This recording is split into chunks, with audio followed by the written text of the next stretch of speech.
নাই আমাৰ যেটো দিছপুৰ ৰেলী যেটো প্ৰগ্ৰাম বিপেক দলৰ সেইটো আজি মিলি পেলাই আমি চাৰিবাৰ হ'ল।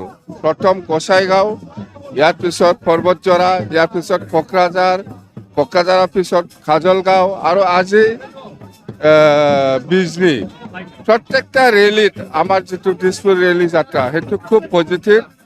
আমাৰ বিপেক দলৰ যেটো স্থিতি খুব আগৰ নিচিনাই মজবুত আছে আৰু আমাৰ লক্ষ্যটো হ'ল BTC অঞ্চলত শান্তি বজাই ৰখা, BTC অঞ্চলত একতা বজাই ৰখা, BTC অঞ্চলত উন্নয়ন কৰাটো আমাৰ বিপেক দলৰ মেইন উদ্দেশ্য সেইটোৱে। ইতিমধ্যে আসন বুজাবুজিৰ ক্ষেত্ৰত কিন্তু মুখ্যমন্ত্ৰীয়ে চূড়ান্ত কৰিছে একদম।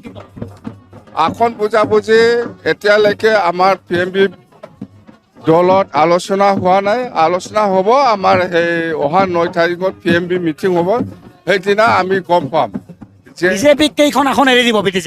এনেকুৱা কেইখন এৰি দিব কেইখন ল'ব সেইটো নহয়। আসন যেনেই নহওক মুঠতে আমি NDA হিচাপে BTC পৰা 15টা সমষ্টিটো লৈ যাব লাগে দিছপুৰলৈকে, সেইটোৱেই মেইন উদ্দেশ্য। আসন কোনে কিমান পায় নাপায় সেইটোৰ লগত কথা নহয়। মুঠতে 15টা আসনটো NDA হিচাপে আমি লৈ যাম।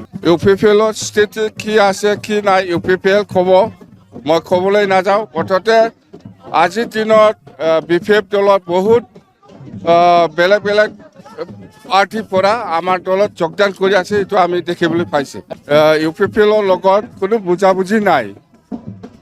আমি NDA হিচাপে কিবা একটা বুজাবুজি হ'ব, যিহেতু আমি NDAত আছে সেইটো শ্বেয়াৰিং হয়।